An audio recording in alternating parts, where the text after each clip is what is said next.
guys, it's Fulcards here, live and direct from Brooklyn, New York City. Let's go, go, go. In front of me today, 2006-07 Upper Deck Series 2, up in the stew. I don't think I have the flu. I think I'm feeling a bit better. I think it's cold. I think I'm beating it. I'll do a quick edit today. It's gonna be a long break, quick edit. I probably won't even do subtitles. Don't mind me. No math is required. I'm just still a little bit spent. But let's get into it. And I will speak a bit to the Adam Johnson death, a tragic circumstance within our game worth speaking to. So let's get into it. Configuration, 8 cards per pack, 24 packs per box, 192 cards. Base set is 251 through 450. Young Guns, 451 through 495. There's only 45 Young Guns, which is kind of weird. It's a retail box, so you shouldn't really have all that beautiful exclusive type stuff within it. You are guaranteed a mem, and I think it's the first year of those rookie mems, those famous R-looking rookie mems. But you're not guaranteed, I think, to hit a rookie mem. There's two sorts of mems. In terms of the inserts, I know that there's the Gold Rush, Hometown Hero, Century Mark, Zero Men, Upper Deck All Worlds. There's Victory inserts, of course, update inserts, and of course, rookie dated moments, which are etched light effects. I know those are in hobby. I'm not entirely sure whether they're in retail. They land like 8% of the time, I think. But, you know, it is all about who? It's about Young Guns. We receive 6 per box, of course. Nate Thompson is in it. Drew Stafford is. Benoit Pouliot's in it. Radulov. But the guy we're looking for probably, I mean, Malkin, Andel, Pavelski, Roman Polak, and some others, right? Alexander Edler's in it. There's actually 2 Geno Malkins. There's a checklist and a non-checklist. It's not a dual name on the checklist. So let's have at it. Let's do it. Stefan Yell, look at this. They may stick a bit. Old school looking cards, very prototypical, typical old school cards. Stumple and O'Neill, and we're just gonna have to rock and roll. There's Modine with his howitzer, Zednik. We have our first grouping of inserts here. So here is an all-world, look at that. And that is Paul Kariya. Very nice. This is just a filler, as well as, this is very cool, the all-team greatest, and we have a Tony O sighting and a Cole Jarrett rookie card. So with regard to Adam Johnson, I mean, it was a terrible play. I'm not gonna even mention the guy's name. You know, in our game, it's not a hockey play when your skate comes up above the knee. Your skates rarely ever, if ever, come up over a foot or 2 feet. You're hard-coated. You have a pit in the bottom of your stomach when your skates fly up because you do know how dangerous it is. So there's no galaxy where that was a hockey play, I mean, to be frank. So what is this? Oh, we have a Yarrow Jagr, and it's our Goal Rush.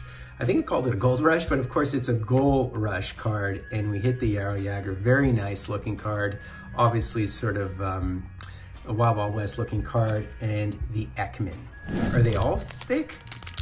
They feel very thick, these cards. Yeah.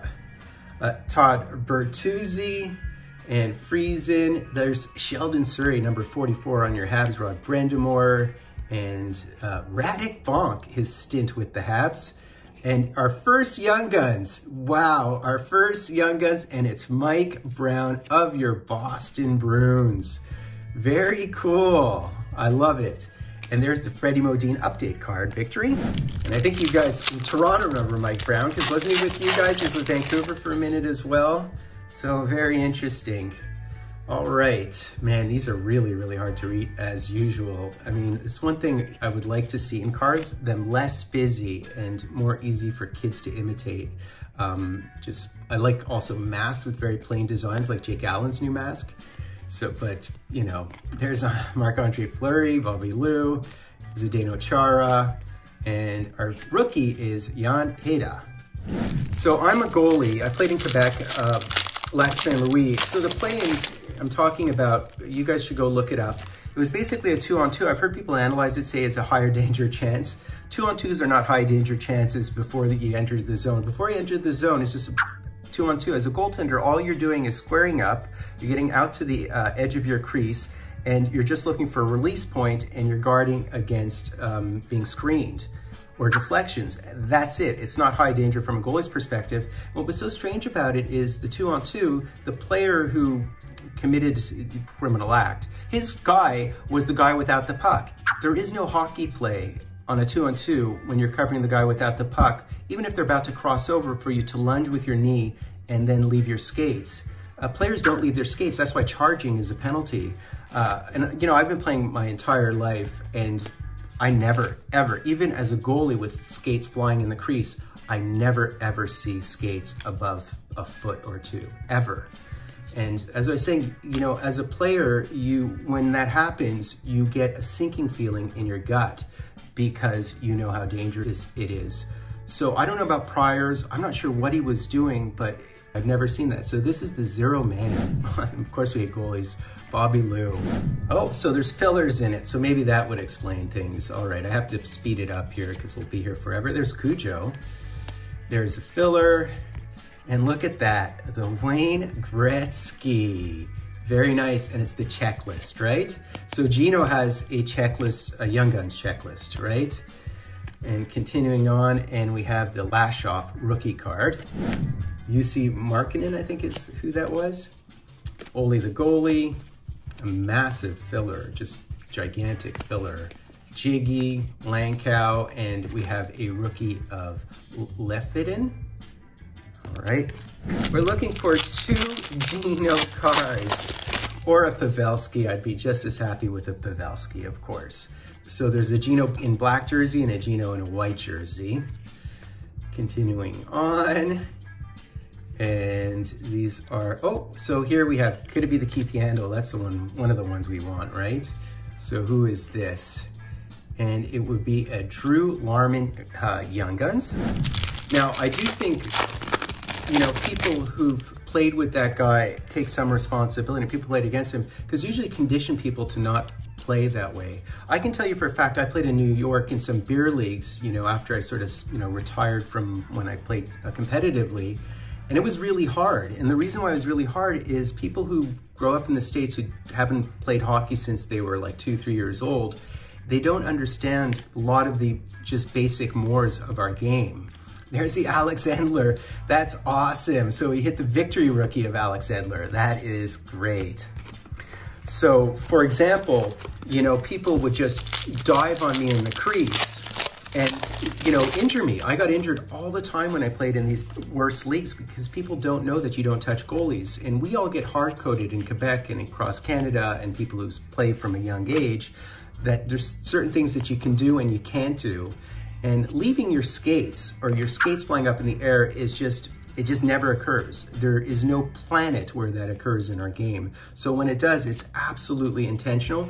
And it's also up to coaches and players to discipline players who do that. If they do it in practice, if they do it, you know, they shouldn't be playing our game. Our game is a very dangerous sport, and people who don't play it responsibly shouldn't be playing it. It would be like, you know, having a firearm and, you know, being completely reckless with it. You know, even people who are reckless with firearms know how to, you know, secure a firearm, right? Well, all hockey players are hard-coded in that way. So I was absolutely aghast at the play. I personally have never seen anything like it in my life, and I do believe it should go through the criminal court systems. I think it's that serious. Ald, and who is this? Smolinski. And here we have another rookie here, and it's Nate Thompson. So Nate Thompson was a Hab for a hot minute. He was beloved in the NHL, tatted up, really well-respected player of our game. I mean, Nate Thompson was somewhat of an enforcer and depth player, and you know, he was somebody who played the game responsibly and was very well respected because of it. And those are the type of disciplined type players who we expect in our game. All right, so Hedberg, I've said enough on it. But of course, the other thing too is that people really should wear neck protectors, I think, at this point. So continuing on, who is this? So behind the Mark Bell update, we have a Tim Gleason, and this appears to be another, I was gonna say Future Watch. Did we hit a goaltender here? No, it's not a goaltender. Is it the Drew Stafford? Who is this? And it's the Michael Ryan, another beautiful young gun. I mean, it's just so funny to see all these old school names. American-born player was Michael Ryan, and he was a second rounder. Didn't play too much in the NHL. Continuing on, and I'm just inundated with the rappers at this point. All right, so is that Aubin? It's J.S. Aubin, right? Isn't it Aubin? Yeah, it's J.S. Aubin.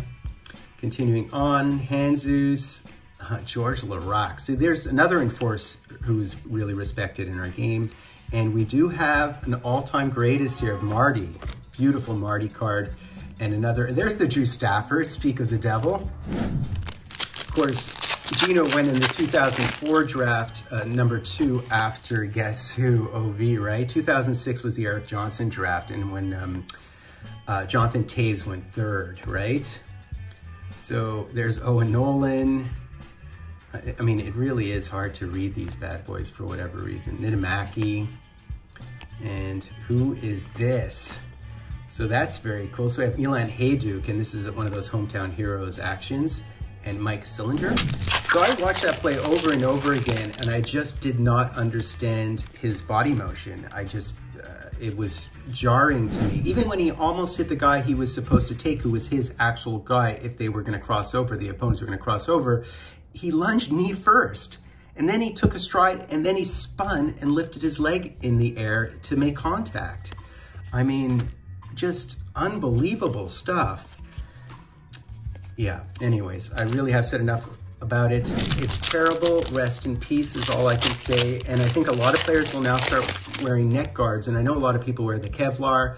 And there's another element to it too, which is the tough guy element in our game, which is we're supposed to just be tough and man up. And that's a misunderstanding of our game. Our game is so nuanced and so detailed, and there's so many enforcers, and enforcers preclude plays like this because of how we enforce our game, both by the refs and by the players. And if you don't understand these very subtle nuances to what you can and can't do, and this one wasn't subtle, you shouldn't be playing. You really should not be playing our game. Our game is way too dangerous. And I am absolutely for neck guards. I don't mean everybody should wear them, but with the speed of the game, you know, and usually if there is a skate, or I'm always thinking of, you know, the famous incident with Clint Malarchuk, you know, it's typically when a player's head is down on the ice, and that's the only way you'll have contact like that. Anyways, continuing on. Oh, we do have Michael Blunden here. These action photos, I mean, imagine if this is your young gun. What a great looking young gun. I love it. So of course we want Gino. Gino's the guy to hit, or we want a rookie. Oh, is this, wait a minute. Is this the, I'm not sure what this is. What? So I think this is our, I think this is our relic. Okay. So let's see who it is. I think I thought it was, Louis Eriksson, but let's see, Nathan McIver, and let's see who this is. And it is one of the rookie ones. These are such beautiful cards. So this was the first year of it, and it is in fact Louis Eriksson. That is wicked. What a cool looking card. There's some great ones in there too you can hit. Of course, a Gino would be nice, right? You know, for a player to do that, it's almost like he hadn't been disciplined enough during his career. I mean, I get that it's a split-second decision or whatnot, but you would never, if you're hard-coded within our game, there is no way ever would you. It's like the same thing as two-handing a guy with a stick. It happens so rarely. You know, the game's very quick, but you've already decided to hit someone hard if you're gonna do a two-hander. Very rarely would you naturally go, you'll feign doing it, but you won't do it, right? So there's a goal rush of Iggy, and there's Marc Denis. I just don't get it, guys. I just don't get it, and I really think someone like that has to be disciplined. I don't mean now, he should have been disciplined his entire career, so that at no point in time when he's making these split decisions would he ever assume that you can, you know, do that, right? I expect him to go through the criminal courts, and I expect him to have a hard time. I really do. I don't know anything about his background. Obviously don't follow hockey in the UK, you know? So anyways, so there's Nick Backstrom rookie. So of course we have the goalie Nick Backstrom, AKA the other Nick Backstrom. And you guys see in the background, I have the Paul DiPietro. It's funny, I verbal typoed in, somebody mentioned that it's called him Rick DiPietro. Paul DiPietro had 8 goals during our playoff run. He was such a super stud, and he scored 2 goals in the game where we won the cup. So, and he always signs with an inscription of the 93 Cup to remind people, because he's not really a remembered quantity in their game, except warmly by Habs fans, of course. So here's another young gun, so let's see who it is. All right, and who is this? It looks to be a Flyer, and man, these are, and so it's Grant. So it's Tristan Grant. I mean, it's a very, very weak draft class, 45 young guns, but they're all, for the most part, really weak. So it's really just about hitting Gino or Joe Pavelski, right? Of course, these loose boxes, you don't know whether or not they've already been pulled, and often they've already been pulled, right? Mark Bell and Anze Kopitar, nice. So that's awesome. I am assuming he's in Series 1, right? But we did hit the victory. That's honestly, that's like probably the best pull we'll get from this box, but I'll take that all day and night. Yeah, someone was teasing me because I called him Rick DiPietro. Of course, you know, I've said this before, but verbal typos and typos, I don't correct them anymore, or not much. And it's because my mom had typos all the time, and we've always said that it's the sign of a very active mind when you're thinking 1,000 things at once. Like I'm thinking about, if I see Paul DiPietro, I'm thinking about the fact that Rick DiPietro is drafted 1st overall and that he's overpaid and all that stuff. And when you think all those thoughts, of course, you also, by the time you speak, you might call him, you made a joke about Rocky DiPietro, who's also a football player. And there is a century marks of Danny the Heater, as well as a Brendan Shanahan in his blues, in his New York Rangers gear. So really what we really want is maybe one more Young Guns. There's Eddie the Eagle in a weird ass jersey. And continuing on, we have Jarkko Ruutu, and we have a Nicky Lidstrom. And who's our victory? Our victory is Lars Jonsson. Last pack. Our last opportunity. Can we hit one more Young Gun? There is a Young Gun there, and it is the right color. So, you know, we have a marginal shot. Look at the Eric Lindros. That's awesome. Okay, Tanguay, who's now a coach, of course. Fisher. I think he's like an offensive specialist coach, isn't he? You guys tell me. Ed Jovanovski. And what is this? What is this? What is this? And of course it's a goalie. What else? What would you expect? What would you expect? And it's Kelly Guard wearing his Marc-Andre Fleury type gear.